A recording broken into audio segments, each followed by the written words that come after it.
So, last week we finished off up to verse 13, but just to give us a context of where we've been before we get into this week's section. We have spoken freely to you, Corinthians, and opened wide our hearts to you. We are not withholding our affection from you, but you are withholding yours from us. As a fair exchange, I speak as to my children. Open wide your hearts also. Do not be yoked together with unbelievers. For what do righteousness and wickedness have in common? Or what fellowship can light have with darkness? What harmony is there between Christ and Belial? Or what does a believer have in common with an unbeliever? What agreement is there between the temple of God and idols? For we are the temple of the living God, as God has said, I will live with them and walk amongst them, and I will be their God, and they will be my people. Therefore, come out from them and be separate, says the Lord. Touch no unclean thing, and I will receive you. And I will be a father to you, and you will be my sons and daughters, says the Lord Almighty.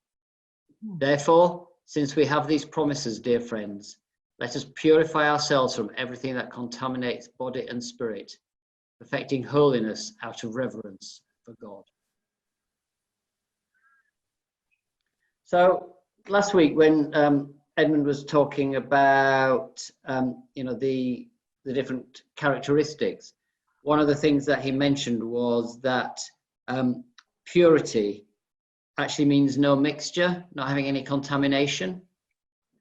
And if we keep that in mind, then there is a real follow-on from that statement into this part of the passage. The verse 14, do not be yoked together with unbelievers. This is it's literally don't be unequally yoked. It's the metaphor is a double yoke where two animals work side by side.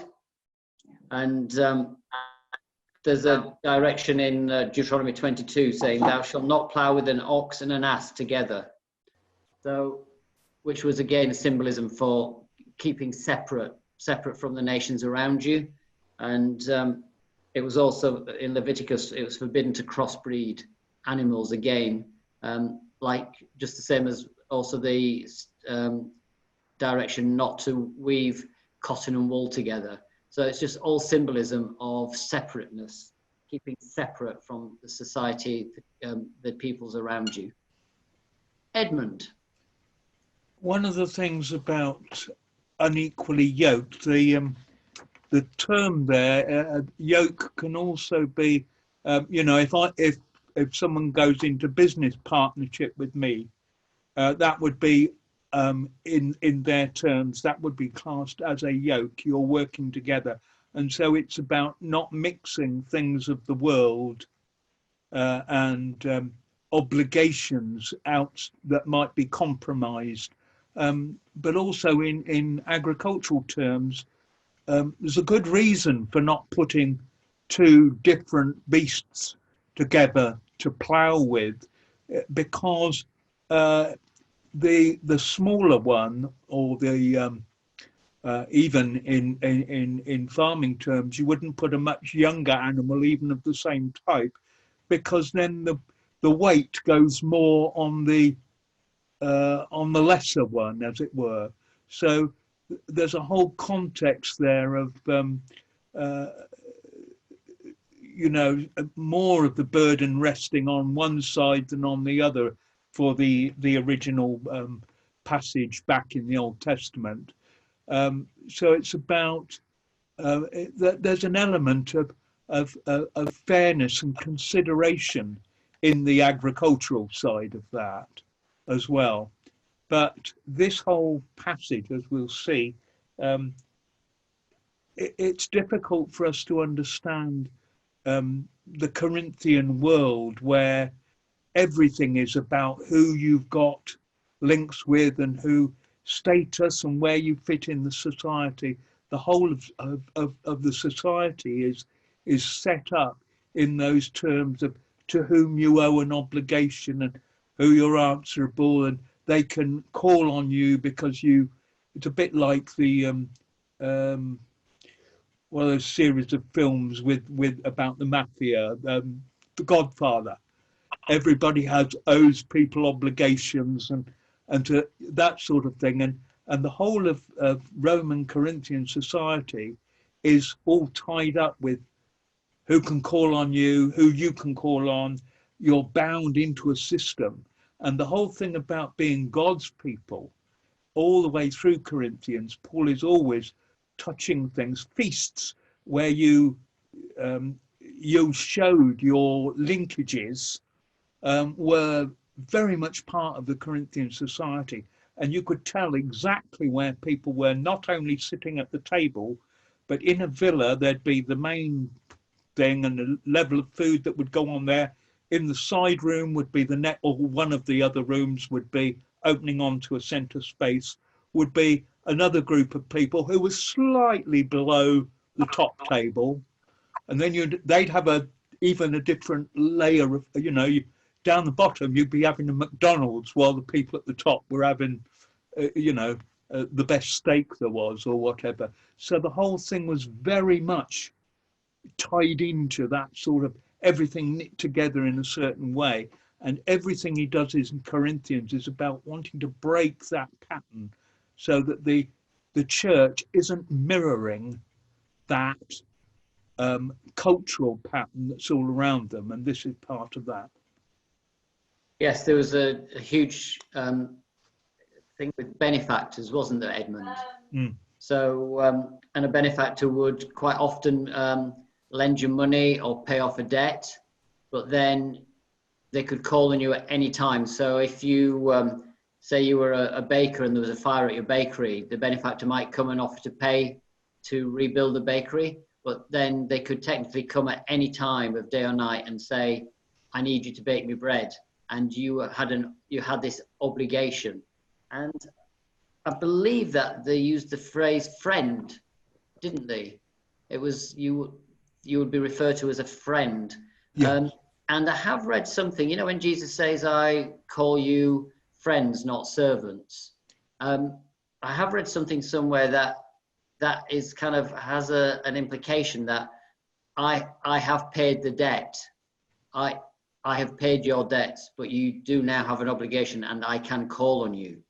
Have you seen anything on that, Edmund? That would certainly be part of the wider culture, because that would be certainly true of the Roman ones, so that when when at the trial, the people sort of lever Pilate by saying,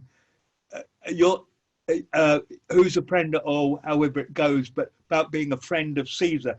Pilate he was in that friend status, and therefore they could sort of say, they could exert leverage on him, because if they reported it back, he would lose his privileged status, whatever level that was, would be challenged. So in Roman terms, that's certainly what they're thinking. The friend one there, it will have, it won't have only just the one shade on it, but its major one is what I was talking about another week, where I talked about the Habarah, the little group. Ultimately, there is Habarim, and that means friends. I no longer call you servants, I call you friends. That would be very familiar in a Jewish rabbi-disciple context. But you wouldn't normally be called that until you sort of graduated about 30. They would not have been expecting him to depart after only 3 years. It normally went on for they'd graduate when they got to 30, each of those disciples, if they graduated. Does anyone else have any thoughts on this? Do not be yoked together with unbelievers.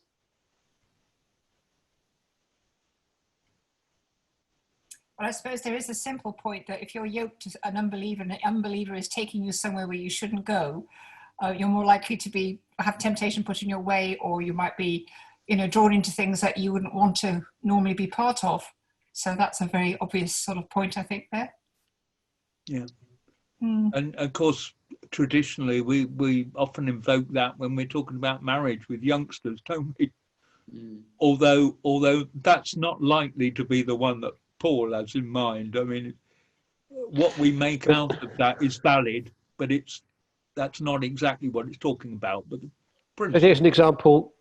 Sorry, Edmund.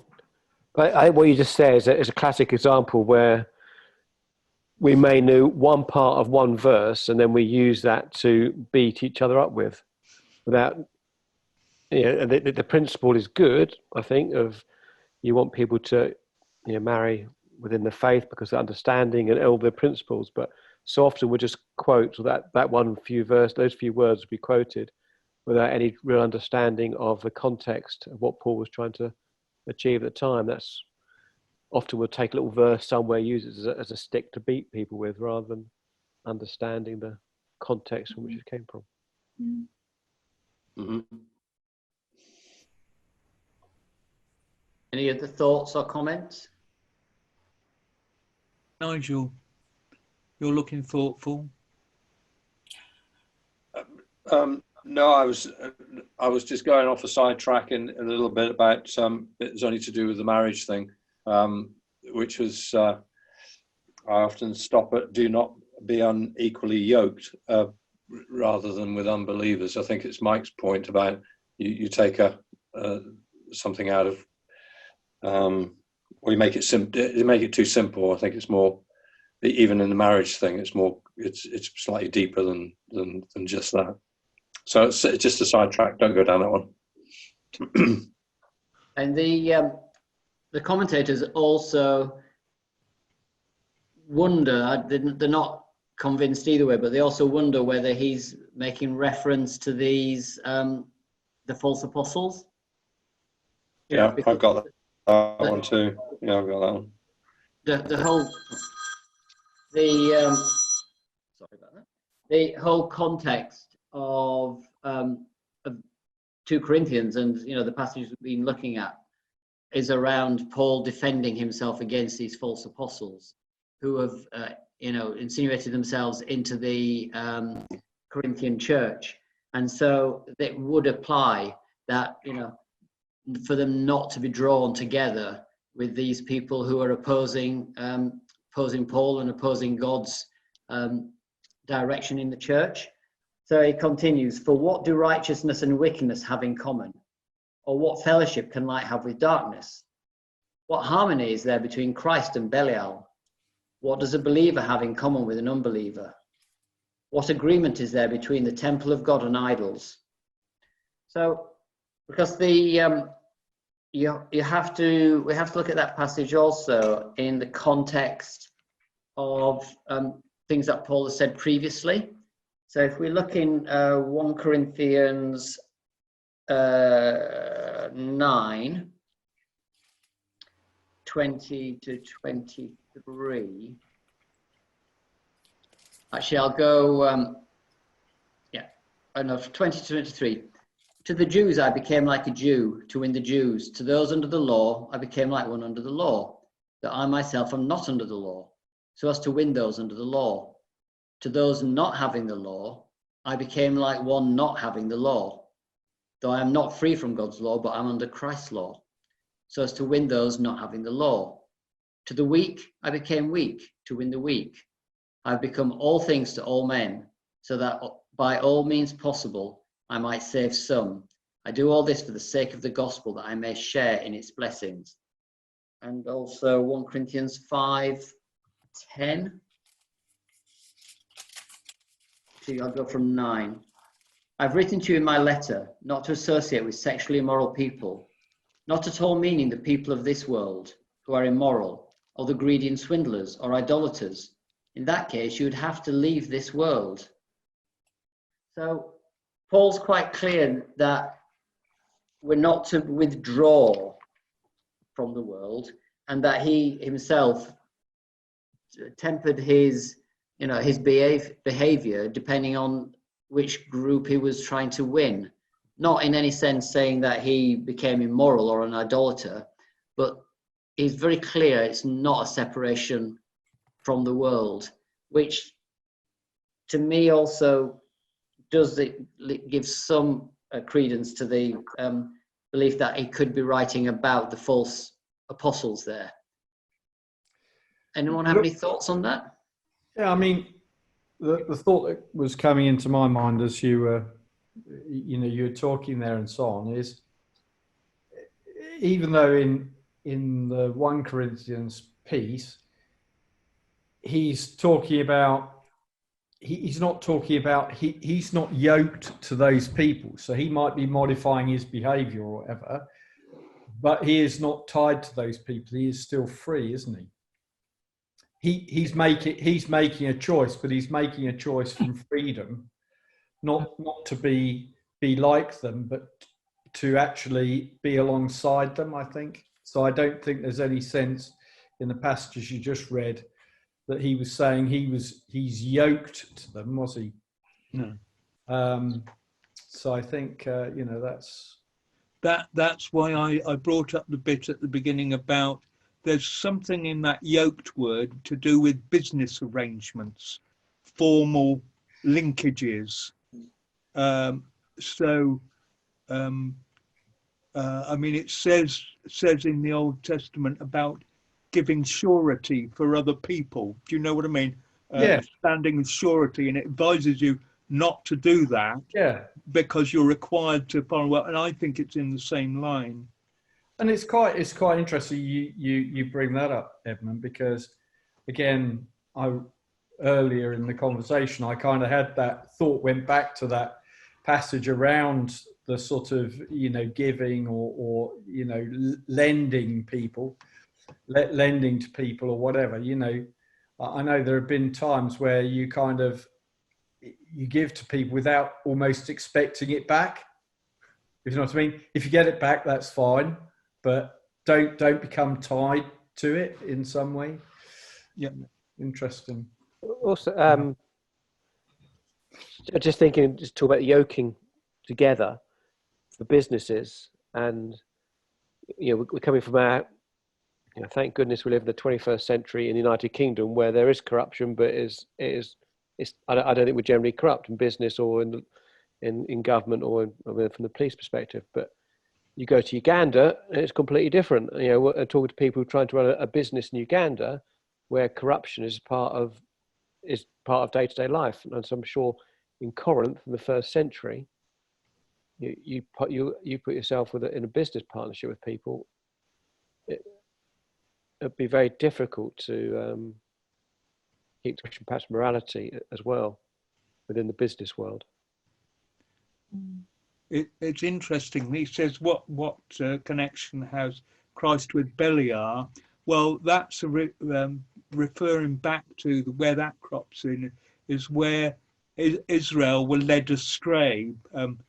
Balaam taught them to worship idols, it says in Hebrews. I think it's in Hebrews. And that Beliar, the sons of Beliar, is referring to them giving themselves into the alternate idolatrous system.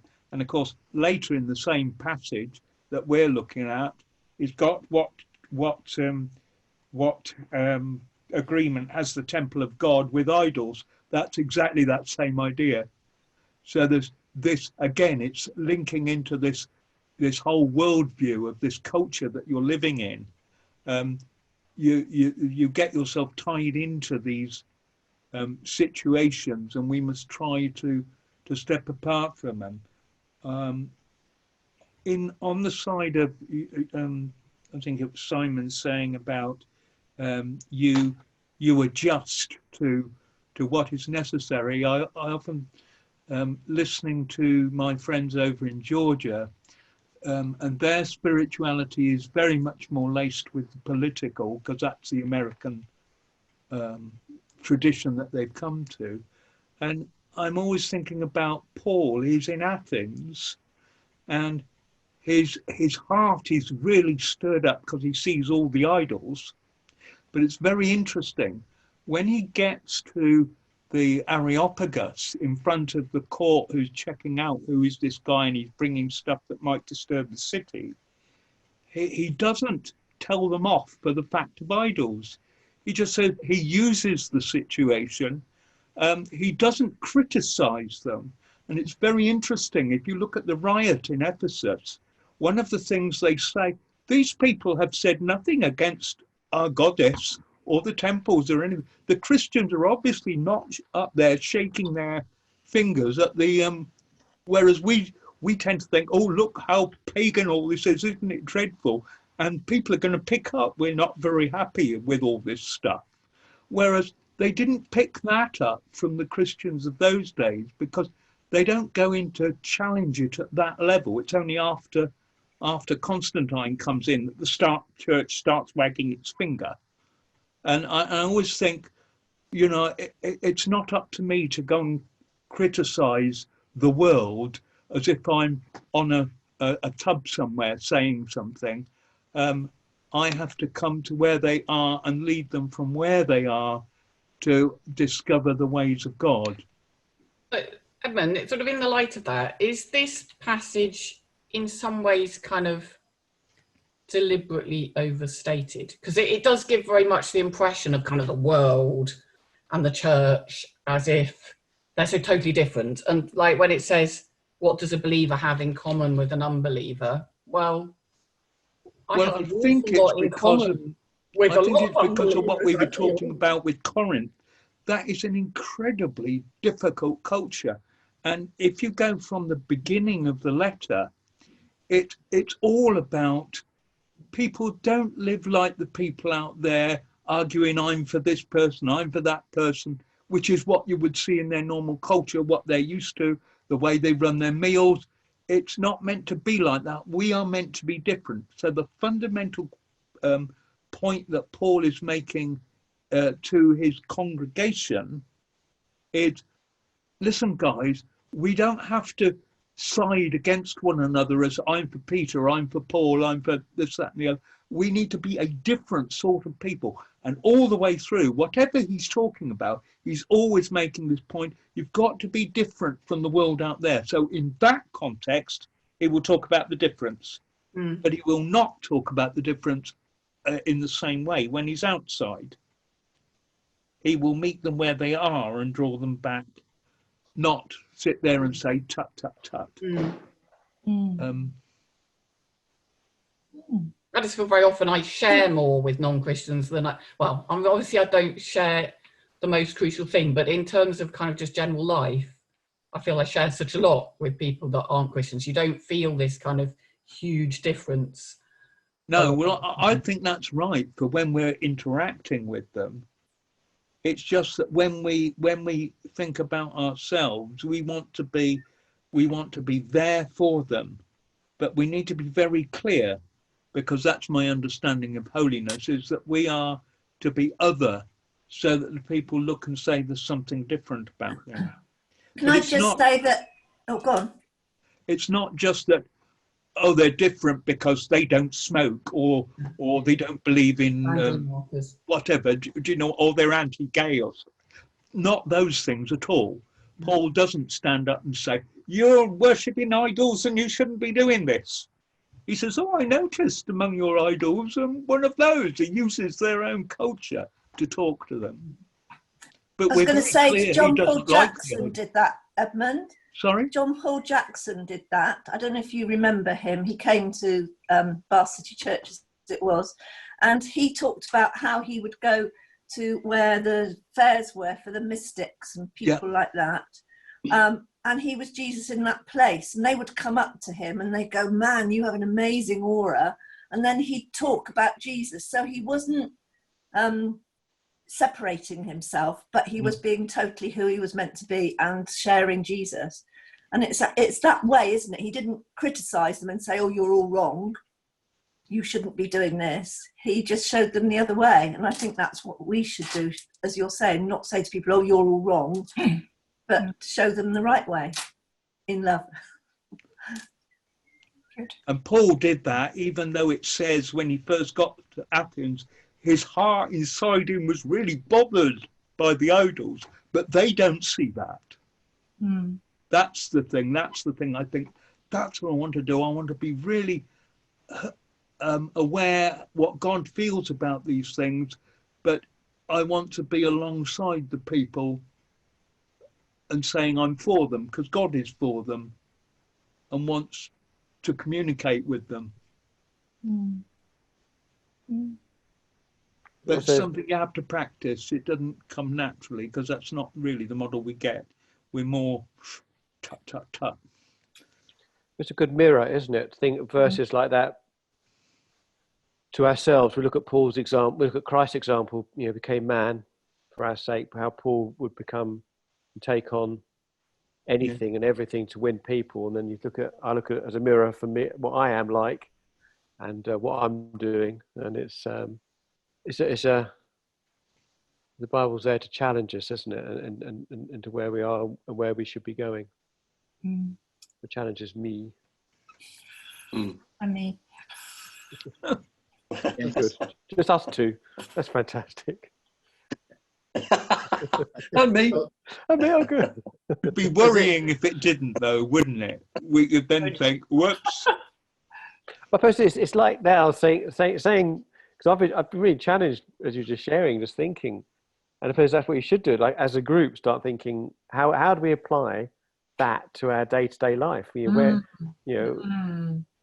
in middle class bubbles, and especially when everything is so judgmental and everyone is so quick to criticize everybody else, isn't it? It's very difficult to pull back sometimes. Yeah, well, a lot of the time. Yeah. I suppose that's like not being yoked. So when we're without friends who aren't go to church, or how we just slip into the same conversation of slagging everybody else off, rather than being different. So don't be tempted to join that Facebook line. Yeah. Oh no, don't type it. Let it go. Yeah. Which was what Dan was talking about some weeks ago, when he said, don't dispute contentious issues.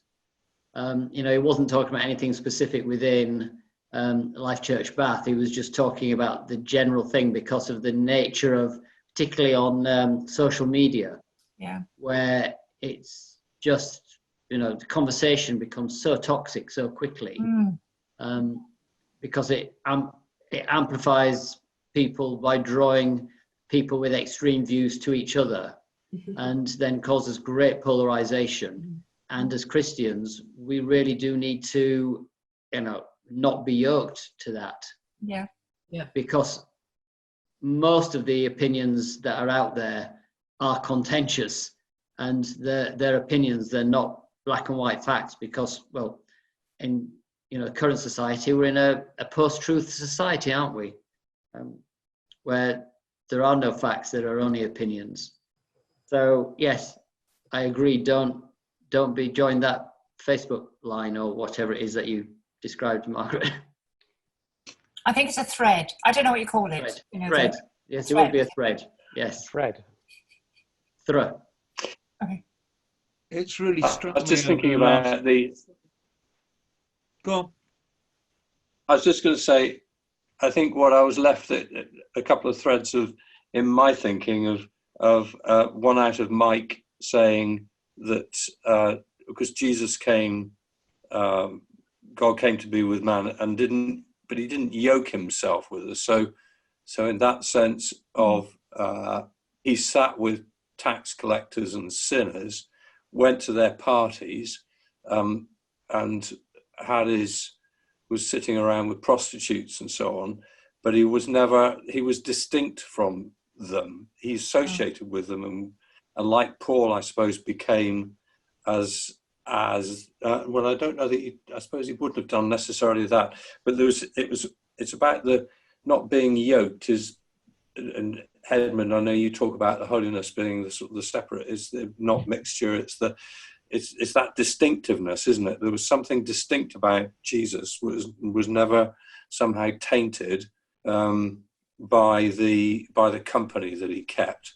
He was criticized for it, but he was distinct in himself. There's the other verse which is kicking around in my head is from Romans 13. It's owe no one anything, and it goes back to that sense of you said, Edmund, at the beginning. It's about that sort of business tie, that sense of you're actually obligated in some way, and Paul says in Romans 13:8, owe no one anything except to love one another, for the one who loves another has fulfilled the law. And it's that remaining distinct and not being obligated to anybody and not giving yourself away in some shape or form. And there's actually a verse where Jesus says, I think it's the end of one of the chapters in a gospel, I can't, but he says he didn't give himself then because he knew what was in man. That's exactly the point that Nigel's talking about. Yes. I think it's the last verse of one of the chapters in the gospel, but I may be wrong, but you remember the verse? Yes. Yeah, I can't remember where it is. He knew himself what was in man, is how it ends off, but it's that point exactly.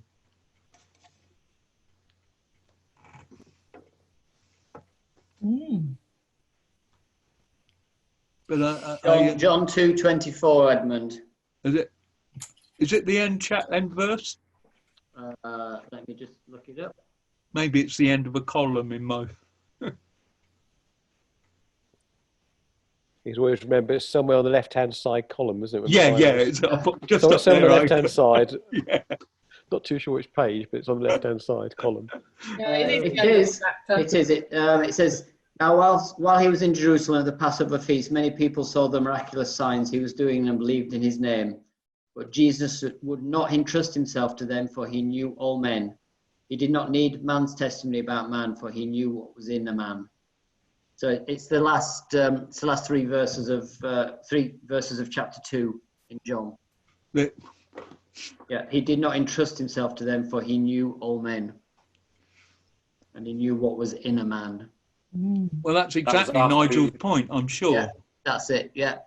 Yeah.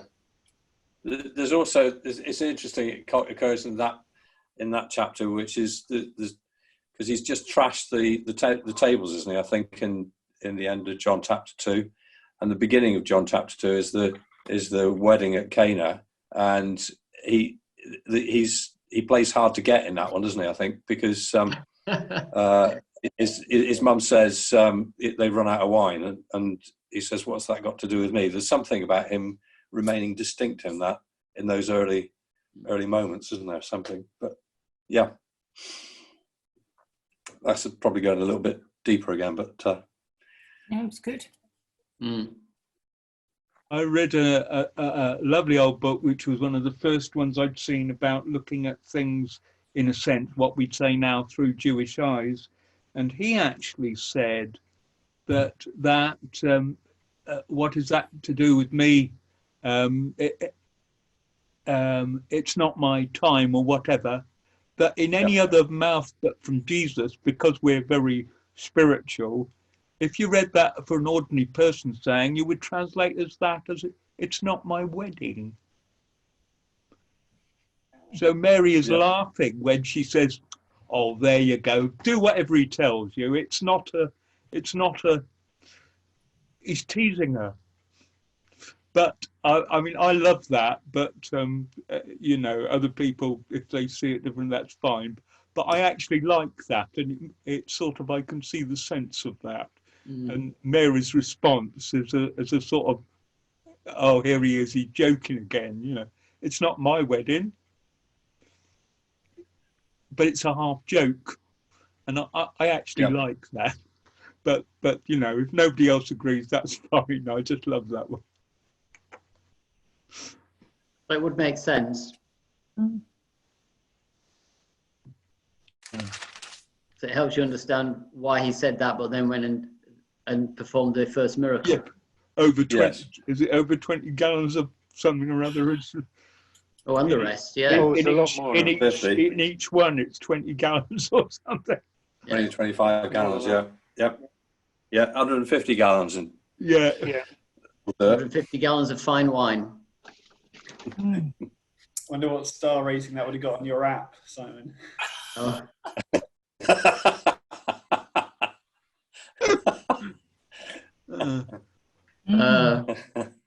5 out of 5, I'm sure. Has anyone seen the portrayal of the wedding feast on the way that the Chosen do it? Yeah. I thought that was it seemed to capture some of the fun of the wedding celebration. My iPad doesn't seem to want to accept that app, so I can't watch it. Oh, they're available on YouTube. If you can watch them Oh, directly. you can do it through YouTube, can you? Yeah, but you might have to skip over the introduction of some of them. And what was that? What was that, Robin? The Chosen. It's a dramatization of Jesus's life. I think there's been 6 episodes done. Might be 8. It's 8. And they're going to do more. They're going to do more, but it's a pay it forward. You pay. Yeah, It's going to give money. Yeah. Lots of people over in the States keep telling me about it and saying, you've got to watch it. It's brilliant and what have you. I think I've seen part of the first introductory episode or whatever. Well, you might be challenged, Edmund, by the timeline. So I'll warn you now. Right. Oh, yes. Well, I expect that. I have a different timeline to most folk I know. So.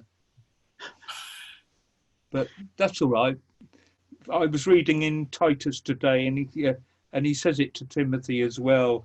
You know, don't get into endless discussions about family trees, and in effect, timelines would fit in here. So that's not really the point. You know, we argue over some funny things, and we'll find an awful lot of stuff personally that we hold. We got that rather wrong when we get to see the replay, but you know, we just do our best. Yeah, don't dispute contentious issues. Yeah, That's right. So, verse 16, what agreement is there between the temple of God and idols? For we are the temple of the living God. Edmund, do you have any thoughts on that? I was just thinking about what they're very used to is that almost all the meat that they would eat will come from the temple. And if you read very carefully, Paul said, if you're buying it in the meat market, you know, don't worry about that, because everything really belongs to the Lord. And when he's talking about the stuff in the temple, what he's actually talking about is a specific thing they would do where there would be a dedication feast where it was specifically in honor of the particular god or goddess. And he says, don't get involved with those. They always had various things went on in them, and they would land up being hardly moral, would be a mild way of putting it. And there was lots and lots of drinking. You were going to get way over the top if you were involved in that. And he says, those ones specifically, even though we know that there's no real thing in an idol, there's demonic stuff at the back of that. You don't get involved with that. And that would be so countercultural for the same reasons we were talking about earlier. But the obligation is, if you really understand that, then you can virtually eat what you like. But if somebody else has a problem, then you wouldn't insist on eating it if it's upsetting someone else. So the whole thing, they're so used to everything revolving around the temple, and he's saying, not those temples, you are the temple. And so we've got to think about how do we do that in this context. So our feast, presumably the communion, the breaking of bread, don't model it like the other ones. That's when he gets into talking about some people getting drunk and some people don't get fed and all that sort of, because it's becoming a bit like one of the temple meals. And he's saying, no, look, you're all equals. There's not some of you piled off in one room who only get the scraps and the top people get the good stuff. So these lot go hungry. It's not like that. There's nothing connected to the temple of God and the temple of idols. Yeah, and the going back to the being yoked, I did read somewhere that a lot of occupations were members of guilds, and the guilds would have their meetings in the temples. Yeah, absolutely. And celebrate, their sort of fraternal guild with a temple meal. And so there were all sorts of tensions about, for someone who would become a Christian within that society. It was the whole idea of, the Jews actually called them table fellowships. It was very normal, wherever you came from, that they associated in things like guilds or the temple fellowships of the table fellowships of the Jews, where, like for instance, people will get together to go out on the street pastors, right? That would be a classic idea of how a table fellowship among Jews would happen, where people with a particular concern, or Anne's one of praying for the persecuted, people that have that are stirred up by that, would be in like a life group together, and that would be, in Jewish terms, a table fellowship, because the idea of food and your particular social concern, there was always a meal around it. I mean, eating together is fundamental to any group of people who are together in biblical terms. So the pagans did it, the Jews did it. Your worship of your God always involved a meal. So in that sense, they have their own meal because they are their own temple, as over against everybody else's temples and their meals. So they still have the same pattern, but it's a different way of doing it. Yeah, and also the commentators referenced his use of the word we.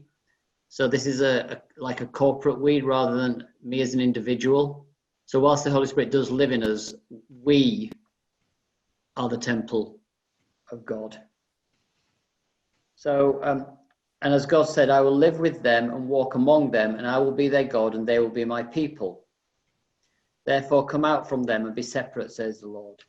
Touch no unclean thing, and I will receive you. I will be a father to you, and you will be my sons and daughters, says the Lord Almighty. In the temple in Jerusalem, God's presence dwelt in the Holy of Holies, and so this is the thing that, God, we are the temple of God, but we have to be hagios, we have to be separate, holy. So because holiness is separation, isn't it, Edmund? Yeah, it's like I'm very struck by all of this COVID whatever, because it highlights one of my favorite uses before all this happened of holiness was like going up to the RUH, not having been there for years, and suddenly there have to if you're going into different parts, every time you move you had to wash your hands, and I hadn't been for about 15 or 20 years, and it was all to do with infections and what have you. But it's a classic thing that a holy place is an environment which has to be preserved, not compromised. Don't contaminate it. Don't. And so when it talks about when Jesus says being perfect, he's reflecting off a word that goes all the way through the Old Testament about, or one example is the Passover lamb. It has to be perfect, unblemished, and all those words we see in the Old Testament about without blemish or spot or wrinkle, that's all relating to this thing of being in a situation with God where there's nothing between us, that we're not compromising the space between us and God. If in the Old Testament there were things that had happened, you'd got that compromised by perhaps you touched a dead body inadvertently. You went through a process to make yourself available to go into that environment. It's not a sin to get rendered unclean. That happens in the natural way of things, but it compromises the space, the environment, as wandering into the hospital or wandering into an operating theatre without having properly gone through you're compromising that environment. If you brought mud in with your shoes, you've compromised and that's what holiness is about. It's an environment of God, and God invites us into that, and we try to keep ourselves in a state where there's nothing between us and God that would mess that up. So if there's any sin, we're repented, we've asked forgiveness, and we're then clear. We're perfect, we're spotless, we're without blemish at that point. And he says to Moses, take the sandals off your feet because you're on this designated area where only those trespassers will be prosecuted if they cross this line. It's literally that parallel. And so, you know, and in a marriage, that's a holy space. Anybody coming from outside is trespassing on the holy marriage, the set apart marriage. And I think if we got that into our heads, it would transform a lot of the way in which we walk in the world. That's a good question. I can't remember what you said at the beginning there. Separation. Yes. Isn't it to do with nowadays with food as well? In a way, God has made it so it works perfectly, and then if we dilute it or contaminate it, you don't have the, for example, in fruit or whatever, Yeah. you don't have the nutrients that you need. It's not necessarily, well, this is how I think it anyway. There are many ways of looking at it, but it's kind of God giving an advice saying, I've made it so it has everything in it, and if you contaminate it or whatever, do something to it, it won't be as good as. Yeah, that fits it perfectly. That fits it perfectly. But we tend to think about holiness as character, whereas the character is the result of being holy. It isn't the holiness itself, because anybody could behave in a good way doesn't necessarily mean they're holy. Holiness is positional. It's where you are relative to what is not God, as it were. It's living out and becoming who we are. We have been made holy, therefore, because we are holy, therefore we need to walk in a holy way. Yeah. You don't walk in a holy way to become holy. Mm. Yeah, that's what Christ. Well, if I was We are in a righteous. special clean zone in the hospital, and there I am, I've passed all the things, I'm acceptable, they let me into that space. And then I think, oh, it'd be nice to hear the birds, and I open the window to let all into a place which is kept at a different pressure. Do you know what I mean? In some of those special places, I completely compromise the environment. I've opened a window and let the outside into that space and compromised it. So when we dabble with things that we shouldn't out there, we're opening a window and compromising the holy space. So are you saying then that being yoked together causes uncleanliness? It just means we don't have this sense of obligation that was absolutely a central part of their lifestyle. You had obligations to people for all sorts of things on all sorts of different levels, and to be yoked to somebody means you weren't free to. You always had to bear in mind your obligations to other people. There were always obligations, and being yoked is to have those obligations, and you can't have them if you're going. I mean, they're very interesting. Perhaps I can post it off to Simon, and he can pass it round to you guys. I found a section in a book which was looking at the gospel through Eastern eyes, I think it's called, or something like that. And this guy was living in Thailand or somewhere, grew up there, and he talks about like for instance, we talk about grace and faith. Well, they were used in these obligations that you might owe to somebody. Simon talked about the baker or whatever. Well, the senior partner, he talks about giving grace to the baker, right? He's done something for him, then the baker is then obligated. Well, they use both the word in the gospel for grace for that, that's from the top one to the lesser one, and pistis, which Simon will know is the word for faith. That was used in that context, not in a religious context. Paul borrowed that, but it's the thing of obligation and response, gift and response. And it's so much part of that culture. And the more I come across stuff like that, the more I realize this makes Corinthians make so much sense when you see this way they're locked into so many different obligations. I mean, we do get a little taste of it. There's an odd passage which you think, what's that doing there in Acts, where it's talking about Herod, and it says that the people of Tyre, I think it is, have blotted their copybook with Herod, and they're in a bit of a problem because they're sort of dependent upon Herod for their stuff. So they sort of get in with Blastus, his chamberlain, and sort of get the chamberlain to smooth the waters again. So then Herod travels down to, I think it's Tyre, and they've had a big do, and they put him up on a throne, and everybody's saying, oh, he's a god, not a man, and all this sort of thing. Well, they're doing exactly what that grace and faith thing means. He has, in his grace, opened up the way for him. And one of the obligations of that was that you were obligated to praise your benefactor.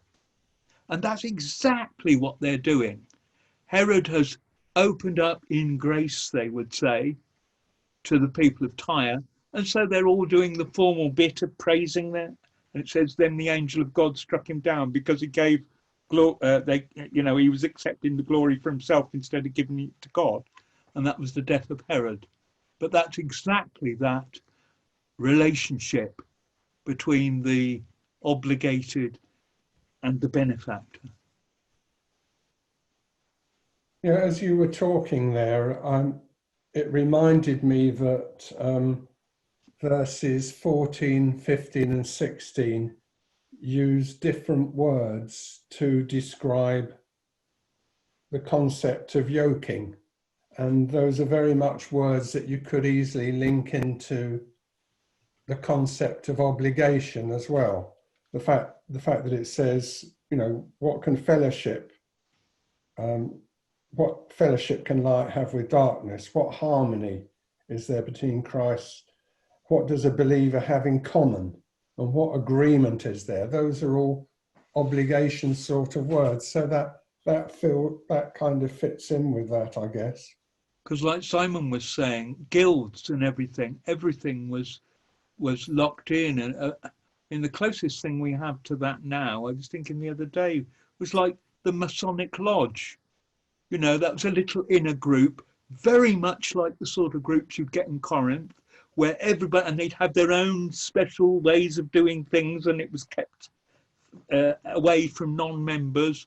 And if you bumped into somebody who was part of your trade, your lodge or whatever, then you had an obligation to help them out.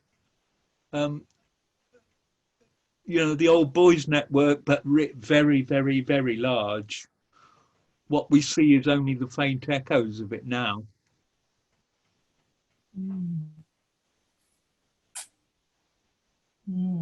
It's much more informal now. If you went to the same public school, you'll all be helping one another out where opportunities arose.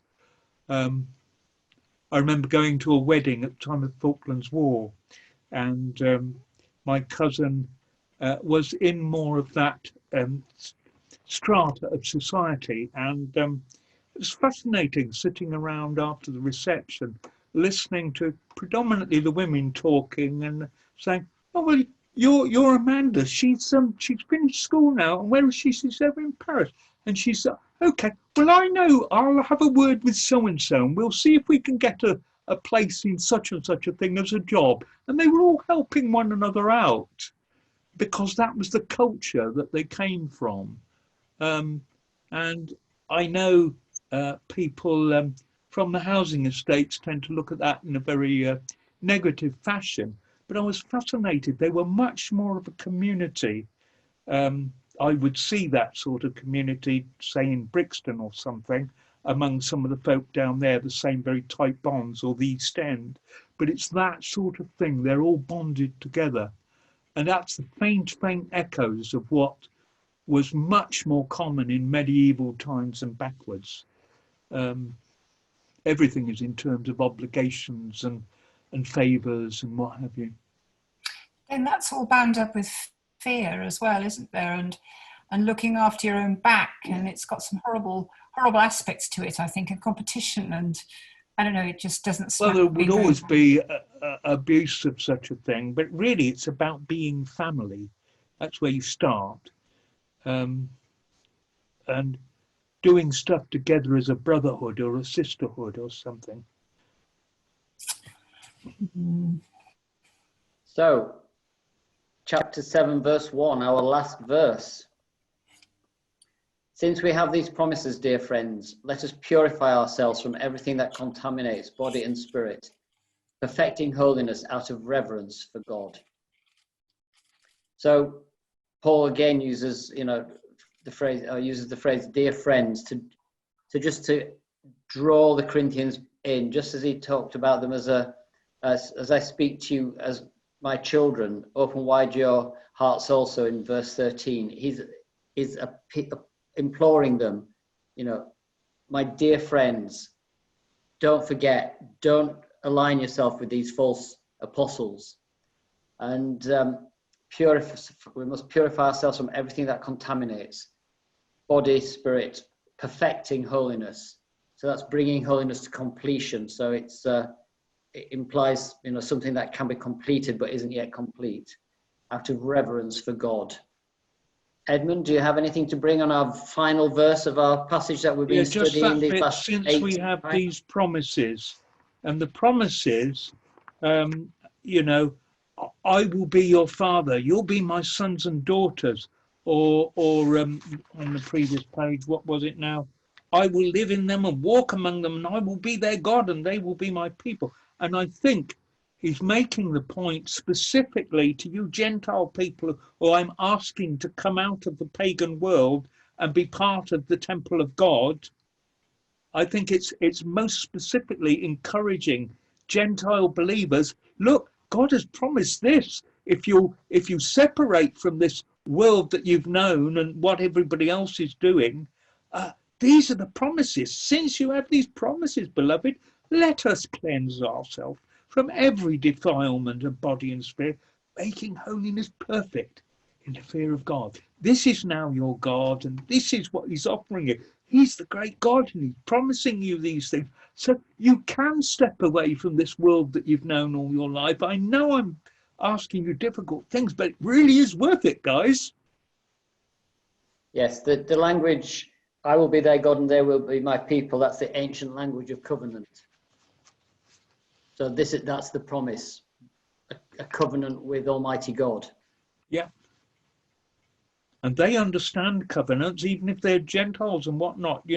That's the obligation thing. And God is saying, I'm for you. You leave that lot behind and come here. Love it.